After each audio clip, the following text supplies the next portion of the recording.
안녕하세요, 여러분. 오늘 영상에서는 최근 큰 논란이 된 불꽃야구 가처분 결정 이후 공식 입장과 그 이면에서 벌어지고 있는 상황을 차분하게 정리해드리겠습니다. 단순한 소문이 아니라 실제 법원의 판단과 제작진의 대응을 중심으로 앞으로 무엇이 달라질지 핵심만 짚어보겠습니다. 지금부터 이 사건의 출발점부터 하나씩 따라가 보시죠. 불꽃야구를 둘러싼 논란이 본격적으로 불거진 것은 가처분 결과가 언론을 통해 보도된 직후였습니다. JTBC가 가처분 신청에서 승소했다는 소식이 전해지자마자 많은 시청자들은 불꽃야구가 사실상 막을 내리는 것 아니냐는 불안과 혼란을 느낄 수밖에 없었습니다. 그러나 이 보도가 나온 다음 날 오전, 불꽃야구 제작진 측은 예상보다 빠르게 공식 입장을 내놓으며 자신들의 시각을 분명히 밝혔습니다. 제작진의 공식 입장은 단순한 감정적 반발이 아니라 법원의 판단을 조목조목 짚으며 시작됐습니다. 불꽃야구 측은 이번 가처분 결정에서 JTBC가 주장한 모든 내용이 그대로 받아들여진 것은 아니라고 강조했습니다. 특히 불꽃야구라는 프로그램 자체의 저작권이 전부 JTBC에 있다는 주장, 그리고 특정 개인을 상대로 한 신청 부분은 법원에서 받아들여지지 않았고 기각됐다는 점을 분명히 했습니다. 이 대목은 단순히 결과만 접한 시청자들이 놓치기 쉬운 중요한 포인트였습니다.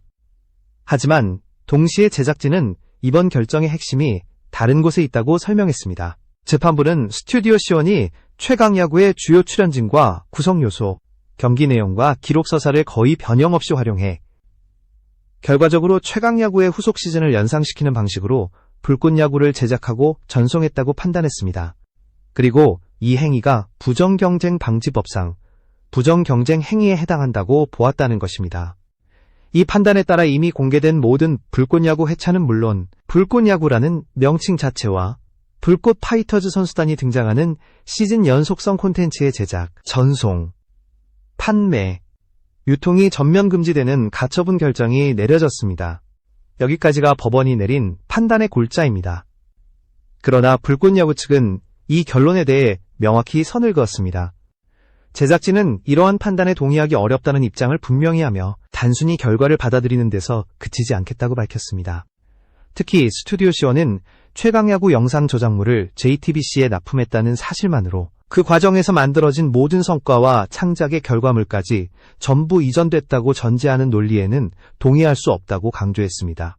이 시점에서 불꽃야구 측의 주장은 한층 더 구체화됩니다. 제작진은 불꽃야구가 JTBC가 보유한 성과를 침해했다는 판단 자체가 법적으로 충분히 다툼의 여지가 있다고 보고 있으며 이 부분을 항고를 통해 바로잡겠다는 계획을 공식적으로 밝혔습니다. 동시에 김성근 감독을 비롯한 출연진과 제작진, 그리고 외주 협력 업체들이 쏟아부은 노력과 성과가 정당하게 평가받아야 한다는 점도 강하게 강조했습니다.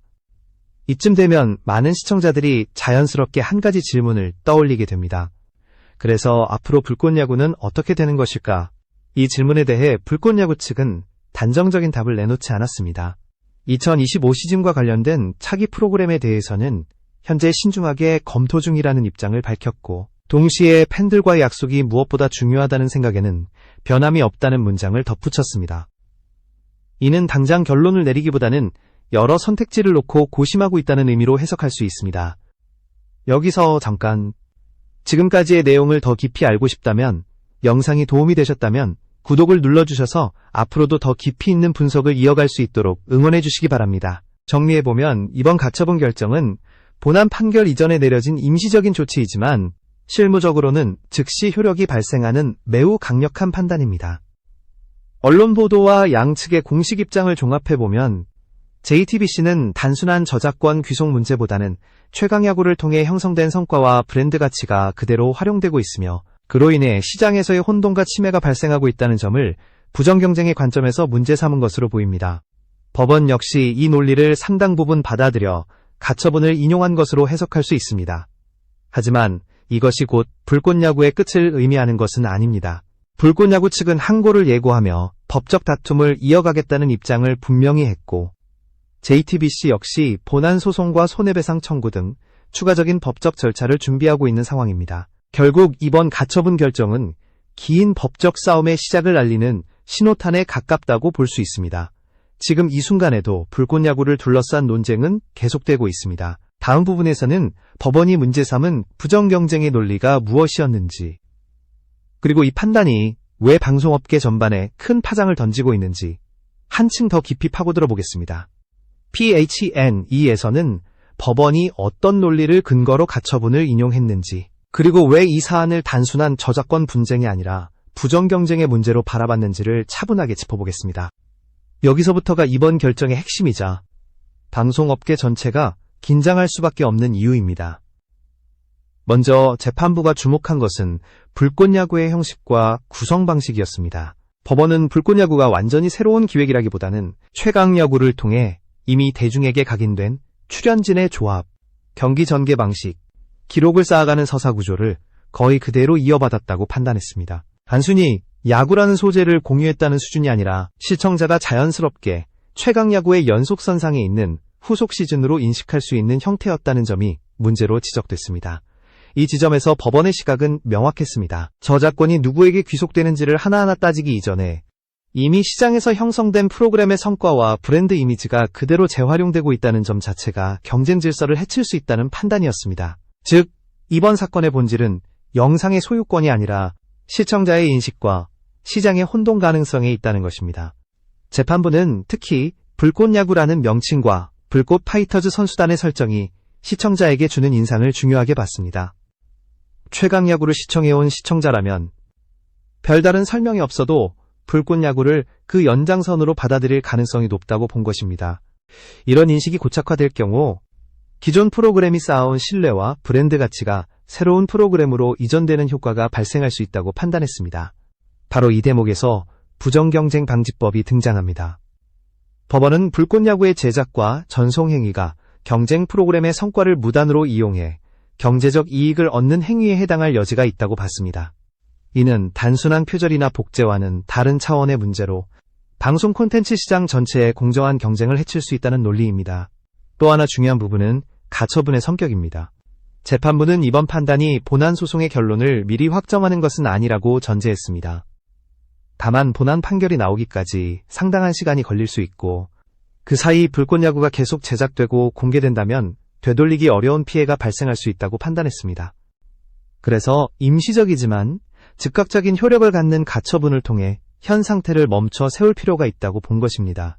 이 때문에 가처분 결정에는 매우 강력한 조치들이 포함됐습니다.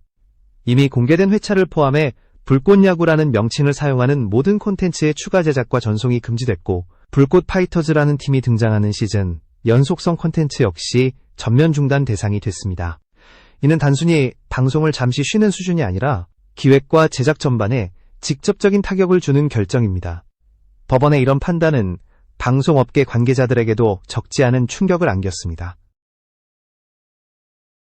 기존 포맷을 변형하거나 인기 프로그램의 출연진과 설정을 활용해 새로운 콘텐츠를 만드는 관행이 과연 어디까지 허용될 수 있는지에 대한 이번 가처분은 그 경계선을 상당히 엄격하게 그은 사례로 받아들여지고 있습니다. 그러나 동시에 이 판단에는 한계도 존재합니다. 가처분은 어디까지나 임시 조치이기 때문에 사실관계와 법리가 본안소송에서 다시 한번 정밀하게 다뤄질 수밖에 없습니다. 불꽃야구 측이 항고를 통해 다투겠다고 밝힌 이유도 바로 여기에 있습니다. 법원이 설정한 이 논리가 과연 최종 판결에서도 그대로 유지될지 아니면 다른 해석이 나올지는 아직 누구도 단정할 수 없습니다. 이제 시선은 자연스럽게 다음 단계로 옮겨갑니다. 법원이 문제 삼은 부정경쟁의 논리에 대해 불꽃야구 측은 어떤 반론을 준비하고 있는지, 그리고 이들이 주장하는 핵심 쟁점은 무엇인지가 중요해졌습니다. 다음 부분에서는 스튜디오 C1과 불꽃야구 제작진이 내세우는 법적 논리와 반박의 핵심을 하나씩 살펴보겠습니다. PHN3에서는 불꽃야구 측과 스튜디오 C1이 가처분 결정에 대해 어떤 논리로 반박하고 있는지, 그리고 이들이 문제의 본질을 어떻게 다르게 보고 있는지를 중심으로 살펴보겠습니다. 여기서부터는 단순한 판단 요약이 아니라 양측의 시각 차이가 또렷하게 드러나는 지점입니다. 불꽃야구 측의 기본 입장은 비교적 명확합니다. 스튜디오 C1은 최강야구 관련 영상 저작물을 JTBC에 납품한 것은 사실이지만 그 과정에서 만들어진 모든 창작적 성과와 노하우, 그리고 향후 활용 가능성까지 전부 이전됐다고 보는 전제에는 동의할 수 없다고 밝혔습니다. 다시 말해 방송 납품 계약과 창작의 권리 귀속은 동일선상에서 단순화할 수 없다는 주장입니다. 제작진은 특히 제작 과정에서 형성된 연출 방식, 경기, 운영, 노하우, 출연진 간의 호흡과 케미스트리는 특정 방송사에 종속되는 개념이 아니라고 강조합니다. 이는 하나의 프로그램을 통해 축적된 경험과 역량이지 특정 포맷이나 브랜드에만 묶여 영구적으로 귀속되는 자산은 아니라는 시각입니다. 불꽃야구 측은 바로 이 지점에서 법원의 판단이 지나치게 확장됐다고 보고 있습니다. 또한 스튜디오 C1은 불꽃야구가 최강야구의 후속 시즌을 의도적으로 암시하거나 이를 공식적으로 계승한다고 밝힌 적이 없다는 점도 강조합니다. 프로그램의 분위기나 출연진이 유사해 보일 수는 있지만 이는 동일 장르와 제작 인력이 공유되는 과정에서 자연스럽게 나타날 수 있는 현상이라는 주장입니다. 불꽃야구 측은 이를 곧바로 부정경쟁으로 연결하는 것은 과도한 해석이라고 보고 있습니다. 이와 함께 불꽃야구 측은 시청자의 판단 능력 역시 중요한 요소로 봐야 한다고 주장합니다. 시청자들이 단순히 출연진이나 경기 형식이 비슷하다는 이유만으로 두 프로그램을 동일하거나 연속된 하나의 콘텐츠로 혼동한다고 단정할 수는 없다는 것입니다. 실제로 방송 플랫폼과 유통 경로, 제작 주체가 다르다는 점은 충분히 인식될 수 있으며 이 부분이 법원의 판단에서 충분히 고려되지 않았다는 불꽃야구 측이 항고를 예고한 드러냈습니다. 이유도 바로 이 논리적 간극에 있습니다. 가처분 결정은 임시조치이기 때문에 본안소송에서는 보다 정밀한 사실관계 검토와 법리 판단이 필요하다는 것입니다. 제작진은 본안 절차를 통해 불꽃야구가 독자적인 기획 의도와 제작 정체성을 갖고 있다는 점을 보다 구체적으로 입증하겠다는 입장입니다. 특히 김성근 감독을 비롯한 출연진과 제작진의 노력에 대한 언급은 단순한 감정 호소가 아닙니다. 불꽃야구 측은 이 프로젝트가 다수의 제작 인력과 외주 협력 업체들이 장기간 준비해온 결과물이라는 점을 강조하며 이를 단순히 기존 프로그램의 연장선으로만 규정하는 것은 창작자의 권리를 과도하게 제한할 수 있다고 주장합니다. 이는 향후 방송 제작 환경 전반에 영향을 미칠 수 있는 중요한 쟁점입니다. 결국 이번 분쟁은 한쪽이 옳고 다른 쪽이 틀리다고 단순화하기 어려운 구조를 갖고 있습니다. 한쪽은 브랜드와 성과의 보호를, 다른 한쪽은 창작의 자유와 제작 주체의 권리를 주장하고 있기 때문입니다. 이 두 가치가 어디에서 균형을 찾아야 하는지가 이번 사안의 핵심이라고 볼 수 있습니다. 다음 부분에서는 이러한 법적 공방이 실제 제작과 방송 현장에 어떤 영향을 미치고 있는지, 그리고 가처분 효력이 유지되는 동안 불꽃야구와 관련된 모든 활동이 어떤 제약을 받게 되는지를 구체적으로 살펴보겠습니다. PHN사에서는 가처분 결정이 내려진 이후 실제 제작과 방송 현장에서 어떤 변화와 제약이 발생하고 있는지를 중심으로 살펴보겠습니다. 이 부분은 법률 문서 속 문장이 아니라 현실에서 체감되는 영향이라는 점에서 더욱 중요합니다. 가처분 결정의 가장 직접적인 효과는 제작 중단입니다. 불꽃야구라는 명칭을 사용하는 모든 콘텐츠는 추가 제작과 공개가 전면 금지됐고, 불꽃 파이터즈 선수단이 등장하는 시즌 연속성 콘텐츠 역시 더 이상 제작할 수 없게 됐습니다. 이는 이미 촬영이 상당 부분 진행됐거나 공개를 앞두고 있던 콘텐츠까지 포함하는 조치이기 때문에 제작진에게는 상당한 부담으로 작용하고 있습니다. 제작 현장에서는 일정 자체가 사실상 멈춰섰습니다. 촬영 스케줄은 취소되거나 무기한 연기됐고, 편집과 후반 작업 역시 중단될 수밖에 없는 상황이 됐습니다. 특히 외주 제작 인력과 협력 업체들은 이미 투입된 비용과 인력 운영 문제로 직접적인 타격을 받고 있는 것으로 전해집니다. 가처분이 임시조치라고는 하지만 그 효력이 유지되는 기간 동안 발생하는 손실은 결코 가볍지 않습니다. 출연진 역시 예외는 아닙니다. 선수단과 감독, 출연진들은 프로그램의 향후 방향이 불투명해진 상황에서 대외 활동과 인터뷰에 신중해질 수밖에 없게 됐습니다. 일부는 이미 예정돼 있던 일정이 취소되거나 조정되는 상황을 맞았고, 팬들과의 소통 역시 조심스러운 분위기로 바뀌었습니다. 이는 단순히 한 프로그램의 문제가 아니라 출연진 개인의 활동 전반에도 영향을 미치는 요소입니다. 방송과 유통 측면에서도 변화가 나타났습니다. 이미 공개된 회차에 대한 추가 노출이나 홍보 활동은 사실상 중단됐고, 관련 영상 클립이나 2차 콘텐츠 역시 활용이 제한되는 상황입니다. 플랫폼 입장에서는 법적 분쟁의 소지가 있는 콘텐츠를 적극적으로 다루기 어려워지기 때문에 자연스럽게 노출 빈도는 줄어들 수밖에 없습니다. 이러한 제약은 불꽃야구 측만의 문제가 아닙니다. 방송업계 전반에서도 이번 사례를 주의 깊게 지켜보고 있습니다. 인기 프로그램 이후 유사한 형식의 콘텐츠를 기획하는 과정에서 어디까지가 허용되고 어디부터가 위험 영역인지에 대한 기준이 명확하지 않기 때문입니다. 이번 가처분은 그 기준을 상당히 보수적으로 설정한 사례로 받아들여지고 있습니다. 또 하나 주목할 점은 시청자 반응입니다. 일부 시청자들은 법원의 판단을 존중해야 한다는 입장을 보이는 반면 다른 한편에서는 제작진과 출연진의 노력이 한순간에 멈춰서는 현실의 안타까움을 표하고 있습니다. 이처럼 여론 역시 한쪽으로 단순히 기울지 않고 복합적인 양상을 보이고 있습니다. 결국 가처분 결정이 유지되는 동안 불꽃야구는 제작과 공개, 홍보 전반에서 강한 제약을 받는 상태에 놓이게 됩니다. 이는 본안 소송의 결과와 무관하게 현재 진행형의 현실적인 압박으로 작용하고 있습니다. 이런 상황 속에서 제작진이 어떤 선택을 하게 될지, 그리고 이 제약이 언제까지 이어질지가 다음 관전 포인트로 떠오르고 있습니다.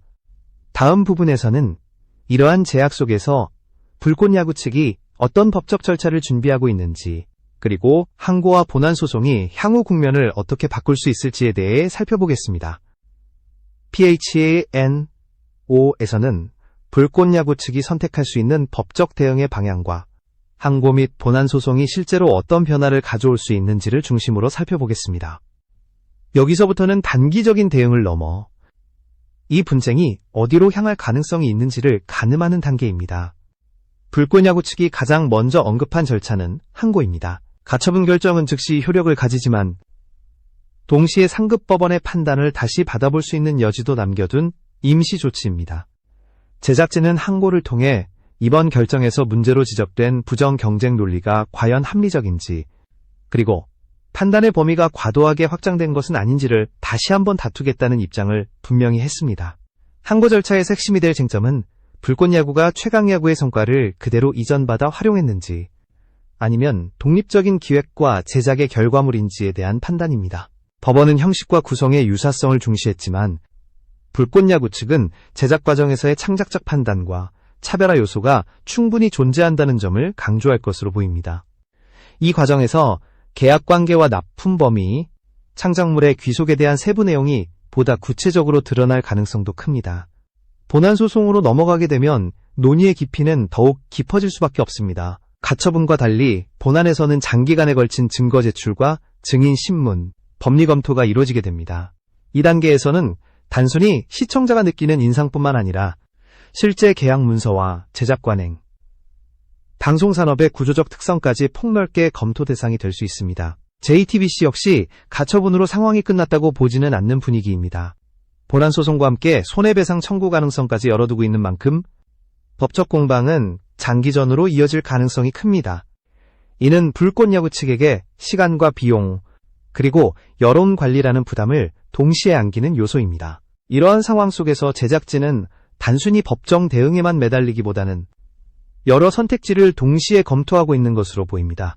가처분 효력이 유지되는 동안 새로운 형태의 기획을 모색하거나 기존과 다른 방식으로 팬들과의 접점을 유지하는 방안도 배제할 수 없습니다. 다만 이 모든 선택은 법적 리스크를 면밀히 고려한 상태에서 이뤄질 수밖에 없습니다. 전 결국 PHNO의 핵심은 명확합니다. 이번 분쟁은 단기간에 결론이 나기 어려우며 불꽃야구와 JTBC 모두 물러서기 힘든 입장에 서 있다는 점입니다. 항고와 본안 소송은 단순한 절차가 아니라 방송 콘텐츠의 창작과 경쟁의 경계를 다시 설정하는 시험대가 될 가능성이 큽니다. 이제 마지막으로 남은 것은 이 사안이 불꽃야구라는 하나의 프로그램을 넘어 방송업계 전체와 시청자들에게 어떤 의미를 남기게 될지에 대한 이야기입니다. 다음 부분에서는 이 분쟁이 던지는 브로더한 메시지와 향후 유사한 사례에 어떤 영향을 미칠지 정리해보겠습니다. PHN6에서는 이번 불꽃야구 가처분 사태가 남기는 의미와 이 사건이 앞으로 방송업계와 시청자들에게 어떤 메시지를 던지고 있는지를 정리하며 마무리해보겠습니다. 여기서는 승패를 가르는 결론보다는 이 논쟁이 왜 중요하고 무엇을 바꾸고 있는지에 초점을 맞추는 것이 핵심입니다. 이번 가처분 결정은 단순히 하나의 프로그램이 중단될 수 있다는 문제를 넘어섭니다. 법원은 저작권의 귀속 여부를 최종적으로 판단하기에 앞서 이미 형성된 성과와 브랜드 가치가 시장에서 어떻게 인식되고 활용되는지를 중요한 기준으로 삼았습니다. 이는 방송 콘텐츠가 더 이상 단순한 영상 묶음이 아니라 시청자의 기억과 신뢰, 그리고 축적된 이미지 전체를 포함하는 복합적인 자산이라는 점을 분명히 한 사례로 볼 수 있습니다. 불꽃 야구와 JTBC의 분쟁은 이 지점에서 첨예하게 갈립니다. 한쪽은 공정한 경쟁과 브랜드 보호를, 다른 한쪽은 창작의 연속성과 제작 주체의 권리를 주장하고 있습니다. 이 두 가치는 모두 방송산업에서 결코 가볍게 다룰 수 없는 요소이며 어느 하나만을 일방적으로 우선시하기도 어렵습니다. 이번 사건이 쉽게 결론 나지 않는 이유도 바로 여기에 있습니다. 방송업계 전체로 시선을 넓혀보면 이번 가처분은 하나의 경고처럼 받아들여지고 있습니다. 인기 프로그램 이후 유사한 형식의 콘텐츠를 기획할 때 단순한 변주나 출연진 교체만으로는 충분하지 않을 수 있다는 메시지입니다.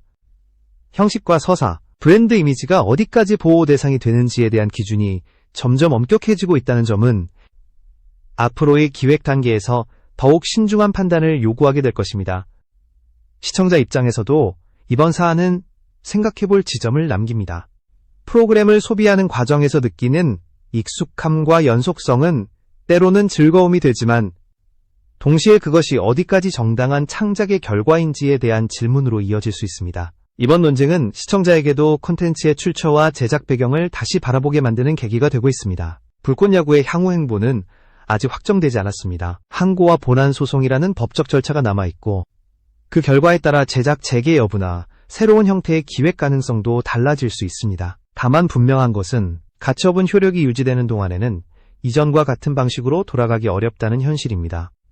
이 시간은 제작진과 출연진, 그리고 팬들 모두에게 인내를 요구하는 구간이 될 수밖에 없습니다. 결국 이번 사건은 한 프로그램의 존속 여부를 넘어 방송 콘텐츠의 창작과 경쟁이 어떤 기준 위에서 이루어져야 하는지를 다시 묻고 있습니다. 법원의 최종 판단이 어떻게 내려지든 이 논쟁은 앞으로 유사한 분쟁에서 중요한 참고 사례로 남게 될 가능성이 큽니다. 불꽃야구를 둘러싼 이야기는 아직 끝나지 않았고 그 결말은 한국 방송산업의 방향성과 맞닿아 있을지도 모릅니다. 여기까지가 불꽃야구 가처분 사태를 둘러싼 전체 흐름과 쟁점입니다. 이 이야기가 단순한 사건 정리를 넘어 콘텐츠를 바라보는 시각을 넓히는 계기가 되길 바라며 앞으로 이어질 변화도 계속 지켜볼 필요가 있습니다.